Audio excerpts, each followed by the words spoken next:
आताची सर्वात मोठी न्यूज, भाईंचा महायुतीमधूनच गेम होणार. भाजपच्या माजी खासदाराने केला मोठा गौप्यस्फोट. शिवसेनेचे मुख्य नेते, राज्याचे उपमुख्यमंत्री एकनाथ शिंदे हे महायुतीमध्ये नाराज असल्याची चर्चा आहे. तर दुसरीकडे भाजपकडून एकनाथ शिंदे यांच्यावर कुरघोडीचे प्रयत्न सुरू असल्याची चर्चा राजकीय वर्तुळात सुरू आहे.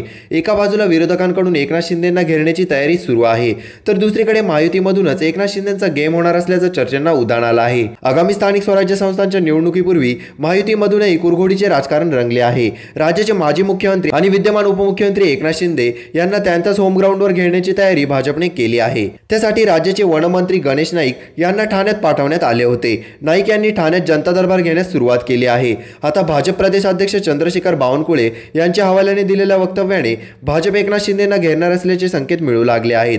माजी खासदार संजीव नाईक यांनी भाजप प्रदेशाध्यक्षांच्या वक्तव्याचा दाखला देत गौप्यस्फोट केला आहे. माजी खासदार संजीव नाईक यांनी म्हटले की ठाणे महापालिकेवर भाजपचा झेंडा फडकला पाहिजे, अशी प्रत्येक भाजप कार्यकर्त्याची भावना आहे. भाजप प्रदेशाध्यक्ष चंद्रशेखर बावनकुळे यांनी हे स्पष्ट केले असल्याचे त्यांनी सांगितले आहे. युती करायची की नाही याबाबत आमचे ज्येष्ठ नेते निर्णय घेतील, असेही त्यांनी स्पष्ट केले आहे. भाजपचे ठाणे जिल्हा संपर्क प्रमुख व राज्याचे वनमंत्री गणेश नाईक यांचा 24 फेब्रुवारीला जनता दरबार होणार आहे. त्यांच्या तयारीचा आढावा घेण्यासाठी नाईक यांनी शनिवारी जनता दरबार स्थळी भेट दिली. त्यावेळी त्यांनी पत्रकारांशी संवाद साधताना सूचक वक्तव्य केलं आहे. अशाच नवनवीन व्हिडिओ बघण्यासाठी आपल्या चॅनलला लाईक आणि सबस्क्राईब करायला विसरू नका.